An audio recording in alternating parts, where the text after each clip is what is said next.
अहो, आपलं कोकण म्हणजे देवाने रंगवलेलं चित्रच बघा. हो ग, समुद्राची हवा आणि हे हिरवं अंगण मन प्रसन्न होतं. यावर्षी फणसाच्या झाडाला किती छान फणसं लागली आहे. हो, तुझ्या हातचं खत आणि प्रेम दोन्ही मिळालंय ना झाडांना. म्हणून तर फणसे छान आलेत. अहो धरा, तुमच्यासाठी गरमागरम घावणे आणि काळा चहा. अग, तुझ्या हातच्या घावणांची चवच वेगळी आहे. अगं धर, हे छोटे कोवळे फणस काढले आहे. याची छान भाजी बनव.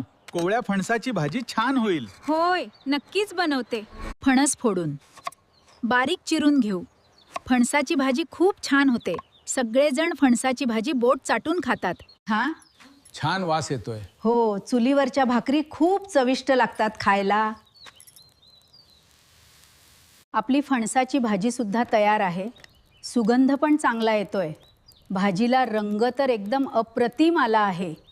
फणसाची भाजी, तांदळाची भाकरी आणि सोलकढी. आहा. साधं जेवण असलं तरी प्रेमाने वाढलं की पोट आणि मन दोन्ही भरत आहे. नमस्कार बाळांनो, मी तुमची आजी. कोणाकोणाला माझे व्हिडिओ बघायला आवडतं कमेंट करून सांगा. आणि तुम्हाला मी आवडत असेल तर माझ्यासाठी आपल्या चॅनलला सबस्क्राईब करा.